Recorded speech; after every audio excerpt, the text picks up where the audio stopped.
Hi everyone, my name is Dr. Erin Ellis and I am a naturopathic physician here in the state of Arizona.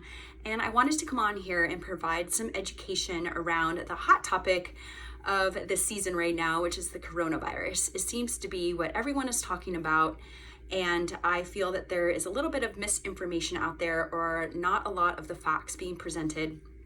And I like to just provide some information regarding the virus and hopefully calm some fear and give you a peace of mind regarding it, because it is literally a topic at every dining room table now.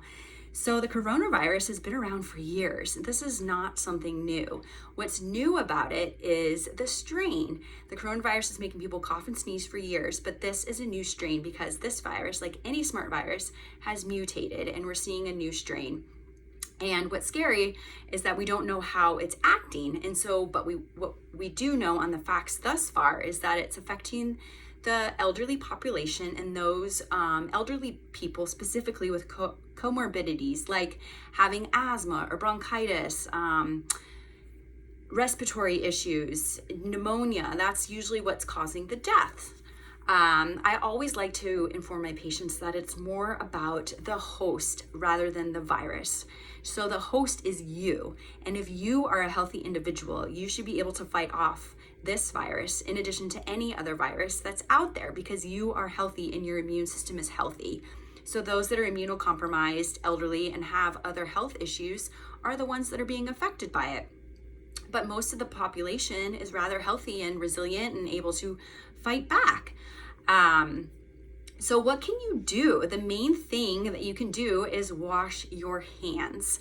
The second main thing that you can do is not touch your face. If you think about it, just be cognizant of how many times you touch your face per day. It's literally like thousands of times you probably do, and you aren't even knowing that you're doing it. Now that I'm cognizant of it, I'm like, oh my gosh, I keep touching my face. I can't touch my eye. I need to wash my hands. The virus is heavy. It's big. It can sit on surfaces for up to a week. The incubation period is upwards of 2 weeks. So it's not a virus that's just, hits a surface and it go away in a little bit. It can remain on there. So that's the two things that you can do to prevent transmission and getting this virus is usually spread through direct contact. If you're near someone that has it and they sneeze and you get one of the respiratory droplets or when they cough. So if you practice good hygiene, like you cough in or sneeze in your elbow, or you just stay home if you're ill, that's another good idea. Then you have the least amount of worry regarding this disease. And if you're out in public places, just make sure you're washing your hands. Don't touch, the escalators, the doorknobs, whatever you can do to practice good hygiene. This is actually a really good lesson in hand washing and doing all of the things that we should be doing every single day.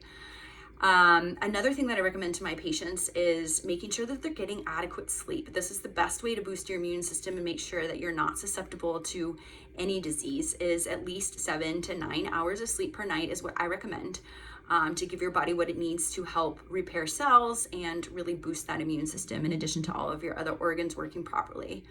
Keep your diet healthy.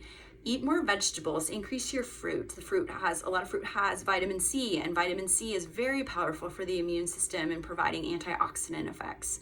So if you're one that's eating a lot of processed foods and eating fast foods and not getting a lot of vegetables and fruits in your diet, it weakens your immune system. Sugar is detrimental to the immune system, causes a lot of inflammation. So if you want, reduce the amount of sugar that you're eating on a daily basis. But honestly, the instances that we've seen here in the US, for those that have recovered, are mild. It's just like a common cold for the most part. What's scary is the elderly population and it getting into their lungs and causing, more of a issue, but they've already had underlying issues.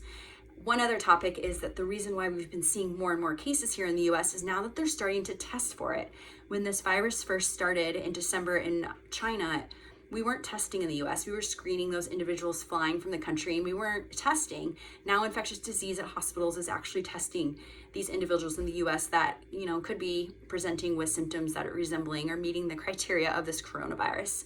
So that's why there's more and more cases popping up of people having the coronavirus. So I hope that that provided you some information and hopefully can calm some nerves regarding this information, because the moral of the story is the stress is not good for your health either. It causes our insulin to spike, causes inflammation. It's just, stress is literally almost the devil too. So try and relax, take some deep breaths, get plenty of sleep, eat a good diet, wash your hands, and boost the immune system. That's all.